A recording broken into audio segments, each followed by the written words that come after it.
टंग टंग टंग टंटा प्रकलट मट्टमानाट घंटी वहंती स्प्रेस स्प्रेस स्प्रेस पारा काराट कटकित सा नाद संघाट भीमा लोको मुंडाग्र माला बल हल हलहा लोड़ो लोड़ाग्रवाचो चर्वंती चंड मुंडंग मट मट मटिते चर्वयंती पुनातु जगज्जननी माँ धूमावती माँ तारा आदि दिन इष्ट देवता बृहस्पति देवता लक्ष्मी नारायण जगन्नाथ बलभद्र सुभद्रा सुदर्शन चतुर्धामूर्ति देवता इष्टदेवी माँ जगज्जननी खंडुआड़ी जो मैंने आज आष्ट्र संवादर दैनिक राशिफल कार्यक्रम देखुंट शुणुंट से आज दिनटी सुख समृद्धि मानसिक पारिवारिक शांति आत्मसंतोष उत्तम स्वास्थ्य और संपदर दिन हो यह ही जगन्नाथ पाखे कामना करी आरंभ करुचु आज आमर दैनिक राशिफल कार्यक्रम। जय जगन्नाथ। आज जानुआरी मास 9 तारिख 2025 मसीहा धनु 25 दिन पौष मास शुक्लपक्ष दशमी गुरुवार दशमी तिथि अपराह्न 12टा 23 मिनिट पर्यंत रे और एकादशी तिथि भोग हम। आज राशि नक्षत्र दीजा मेष दीजा नक्षत्र अपराह्न 3टा 7 मिनिट पर्यंत और कृत्तिका नक्षत्र भोग हम। चंद्र मेष राशि अहोरात्र 60 दंड अवस्थान करेंगे। आज हूँ दशमी तिथि जोगु कलम्बी शाग खाइबा मना खाइबे गोवर्ध सम पाप। आज हूँ पवित्र शाम्ब दशमी सूर्य पूजा। आज सूर्य पूजा अशेष पुण्यफल प्राप्ति हुए एवं रवि महाग्रह हेतु समस्त दोष खंडन हुए एवं आदित्यादि नवग्रह संतुष्ट होती। ये थिला आज पंजिका। वर्तमान जाणीनवा केमिति कटिब 12टी राशि व्यक्ति मानकर आज दिन। प्रथम राशि मेष राशि। मेष राशि घात चंद्र जो निजर लोकों अप्रियता परिवार में मतांतर एवं मनरे दुश्चिंता दुर्भावना और हतोत्साह भाव प्रकाश पाइब। मन अस्थिर विषादग्रस्त चापग्रस्त रहिब शारीरिक पीड़ा भोगे। उचित कर्म विच्युत हो अनुचित कर्म आग्रह रखिए एवं समस्त कर्म भूल निष्पत्ति ने मन अस्थिर विषादग्रस्त चापग्रस्त वाणिज्य व्यवसाय परिवहन में मांदावस्था लगी एवं मनरे हतोत्साह भाव प्रकाश पाइब। कर्म विफलता सहकर्मी सह विवाद एवं बहुविध समस्यार सम्मुखीन हे। जो मानकर दीजा और कृत्तिका मेष से सतर्कता अवलंबन करेंगे। शुभ रंग सिल्वर संख्या 3 आराधना माँ चंडी। वृष राशि द्वादश चंद्र जो अपव्यय अपवाद अपदशर शिकार हे। अଯଥା खर्च बद खर्च परिवार खर्च भार वृद्धि पाइब एवं खर्च भार अतिष्ठ हो ऋणग्रस्त हो पारती। मन अस्थिर विषादग्रस्त चापग्रस्त एवं शारीरिक पीड़ा भोगे। अଯଥା खर्च वृथा भ्रमण लगी एवं सत्संग परित्याग कर कुसंगे पड़े। वाणिज्य व्यवसाय परिवहन में आय ठार व्यय अधिक हो। कर्म विफलता और समस्त कर्म कंटक सदृश मन हे। जो मानकर कृत्तिका और मृगशिरा वृक्ष से सतर्कता अवलंबन करेंगे। शुभ रंग धड़ा संख्या 2 आराधना प्रभु श्रीराम। मिथुन राशि एकादश चंद्र और शुक्र नक्षत्र भोग हो आकस्मिक धन लाभ कौन विशेष सूत्र धन प्राप्ति एवं अन्य को देथिबा धन हृत धन फेरी पाइबे। आयर नूतन मार्ग खोल एवं विभिन्न उत्सर धन प्राप्ति हो। वाणिज्य व्यवसाय परिवहन में आय अति उत्तम हो एवं नूतन व्यवसाय पर चुक्तिबद्ध हे। कर्म आशा ठार अधिक सफलता एवं कर्मस्थान समस्त सुविधा सुजोग हासिल करेंगे। जो मानकर आद्रा मिथुन से उपकृत हे। शुभ रंग मेरून संख्या 4 आराधना माँ त्रिपुर सुंदरी।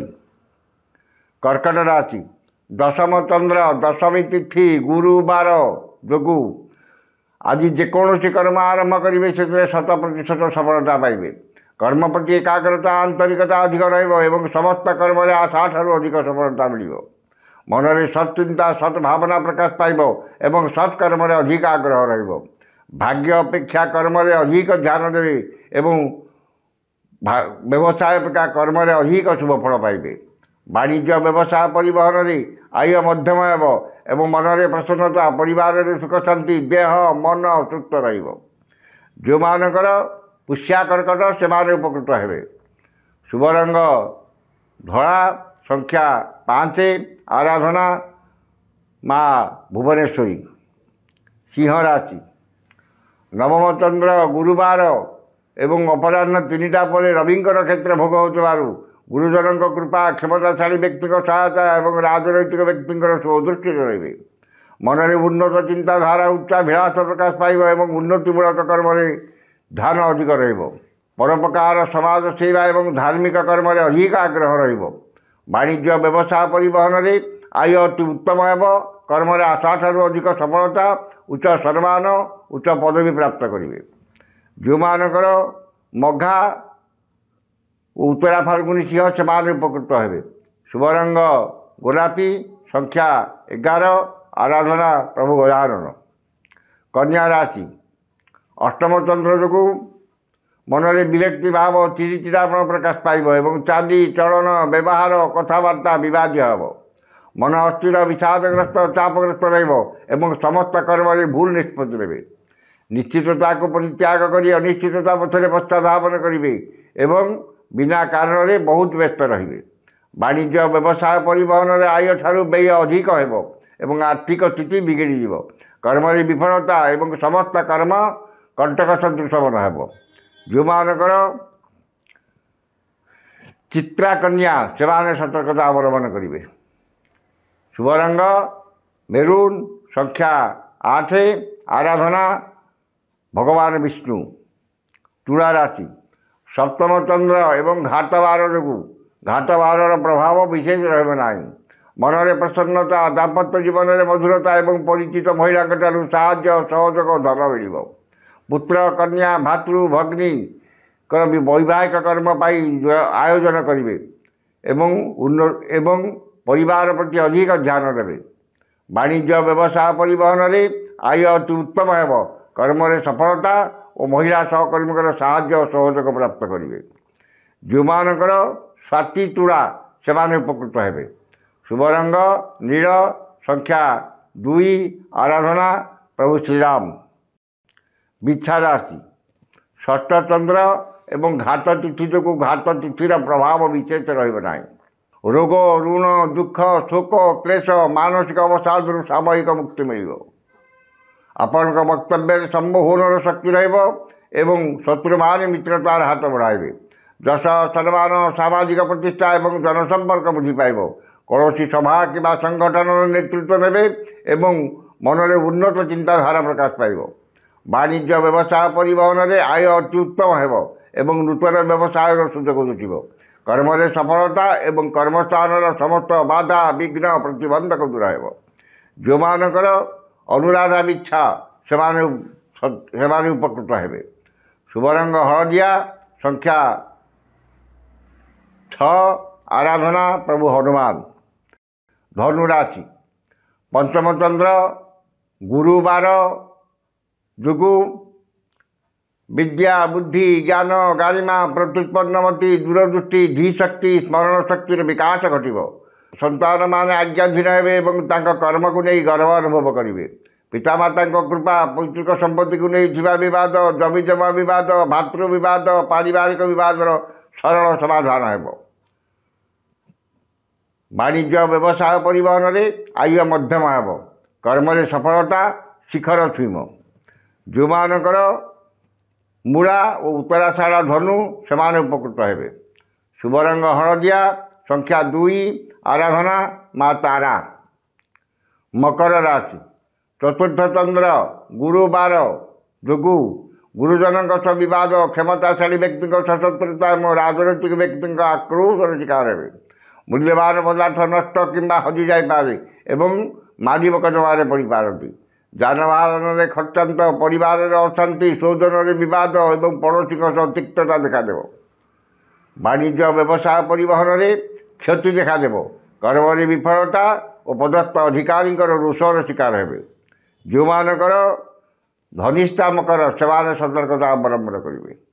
ଶୁଭ ରଙ୍ଗ କଳା, ସଂଖ୍ୟା 6, ଆରାଧନା ମା କାଳୀ। କୁମ୍ଭ ରାଶି, ତୃତୀୟ ଚନ୍ଦ୍ର ଘାତ ବାର ଯୋଗୁଁ ଘାତ ବାରର ପ୍ରଭାବ ବିଶେଷ ରହିବ ନାହିଁ। ସ୍ୱଜନ ପରିଜନ, ବନ୍ଧୁ ବାନ୍ଧବ, ସହକର୍ମୀ, ସହଯୋଗୀ, ଭାଇ ଭଉଣୀଙ୍କର ସାହାଯ୍ୟ ସହଯୋଗ ପ୍ରାପ୍ତ କରିବେ। ସୁଖବର ସୁସମ୍ବାଦ ମିଳିବ ଏବଂ ସମସ୍ତ କର୍ମରେ ସୁଚିନ୍ତିତ ପଦକ୍ଷେପ ନେବେ। ବାଣିଜ୍ୟ ବ୍ୟବସାୟ ପରିବହନରେ ଆୟ ଅତି ଉତ୍ତମ ହେବ ଏବଂ ନୂତନ ବ୍ୟବସାୟ ପାଇଁ ଚୁକ୍ତିବଦ୍ଧ ହେବେ। କର୍ମରେ ଆଶାଠାରୁ ଅଧିକ ସଫଳତା ଏବଂ ସମସ୍ତ କର୍ମରେ ଆପଣଙ୍କର କର୍ମକୁଶଳତା, କାର୍ଯ୍ୟଦକ୍ଷତା ଏବଂ ସମୟାନୁବର୍ତ୍ତିତା ପ୍ରକାଶ ପାଇବ। ଯେଉଁମାନଙ୍କର ଶତଭିଷା କୁମ୍ଭ ସେମାନେ ଉପକୃତ ହେବେ। ଶୁଭ ରଙ୍ଗ ବାଇଗଣୀ, ସଂଖ୍ୟା 6, ଆରାଧନା ମା ଚଣ୍ଡୀ। ଶେଷ ରାଶି ମୀନ ରାଶି, ଦ୍ୱିତୀୟ ଚନ୍ଦ୍ର ଗୁରୁବାର ଯୋଗୁଁ ଧନ ସମ୍ପଦ ପ୍ରାଚୁର୍ଯ୍ୟ ପ୍ରତିପତ୍ତି ବୃଦ୍ଧି ପାଇବ। ଆକସ୍ମିକ ଧନ ଲାଭ, କୌଣସି ବିଶେଷ ସୂତ୍ରରେ ଧନ ପ୍ରାପ୍ତି ଏବଂ ଅନ୍ୟକୁ ଦେଇଥିବା ଧନ, ହୃତ ଧନ, ବକେୟା ଧନ ପ୍ରାପ୍ତ କରିବେ। ଖର୍ଚ୍ଚ ପ୍ରତି ଅନାଗ୍ରହ, ସଞ୍ଚୟ ପ୍ରତି ମନରେ ଆଗ୍ରହ ପ୍ରକାଶ ପାଇବ ଏବଂ ଆୟର କିଛି ଅଂଶ ସଞ୍ଚୟରେ ବିନିଯୋଗ କରିବେ। ବାଣିଜ୍ୟ ବ୍ୟବସାୟ ପରିବହନରେ ଆୟ ଅତି ଉତ୍ତମ ହେବ। କର୍ମରେ ସଫଳତା ମିଳିଲେ ମଧ୍ୟ ଦ୍ୱିତୀୟ ଚନ୍ଦ୍ର ଯୋଗୁଁ ମନରେ ଆତ୍ମସନ୍ତୋଷ, ଆତ୍ମତୃପ୍ତି ମିଳିବ ନାହିଁ। ଯେଉଁମାନଙ୍କର ଉତ୍ତର ଭାଦ୍ର ମୀନ ସେମାନେ ଉପକୃତ ହେବେ। ଶୁଭ ରଙ୍ଗ ଲାଲ, ସଂଖ୍ୟା 5, ଆରାଧନା ମା ତାରା। ଏ ଥିଲା ଆଜିର ରାଶିଫଳ। ସମସ୍ତ ରାଶିର ବ୍ୟକ୍ତିମାନେ ଦିନଟି ଶୁଭ ହେବା ପାଇଁ ଉକ୍ତ ମନ୍ତ୍ରଟି ଋଷ୍ୟାଦି କରି ପାଠ କରନ୍ତୁ। ଓଁ ଅଶ୍ଚଶ୍ରୀ ବୃହସ୍ପତି ମହାମନ୍ତ୍ରସ୍ୟ ଈଶ୍ୱର ଋଷିଃ ଅନୁଷ୍ଠୁପ୍ ଛନ୍ଦଃ ଅଦ୍ୟ ଦିବସ ଦିବସାଧିପତି ବୃହସ୍ପତି ଦେବତା ସୁପ୍ରୀତୟେ। ବୃହସ୍ପତି ଦେବତା ମନ୍ତ୍ର 178 ସଂଖ୍ୟକ ମନ୍ତ୍ର ଜପେ ବିନିଯୋଗ। ଏ ଋଷ୍ୟାଦିଟିକି ଥରେ ପଢ଼ିବେ ଏବଂ ମନ୍ତ୍ରଟି ହେଲା ଓଂ ଐଂ କ୍ଲିଂ ବୃହସ୍ପତୟେ ନମଃ। ଏ ମନ୍ତ୍ରଟିକି ସକାଳେ 108 ଏବଂ ସନ୍ଧ୍ୟାରେ 108 ପାଠ କରନ୍ତୁ। ନିଶ୍ଚିତ ଭାବରେ ଦିନଟି ଆପଣଙ୍କ ପାଇଁ ମଙ୍ଗଳମୟ ଏବଂ ଶୁଭମୟ ହେବ। ଆଜି ତ ସମୟ ସରିଯାଇଛି, ଆସନ୍ତାକାଲି ଦେଖା ହେବ ଠିକ୍ ଏହି ସମୟରେ। ବିଦାୟ ଦିଅନ୍ତୁ। ଜୟ ଜଗନ୍ନାଥ।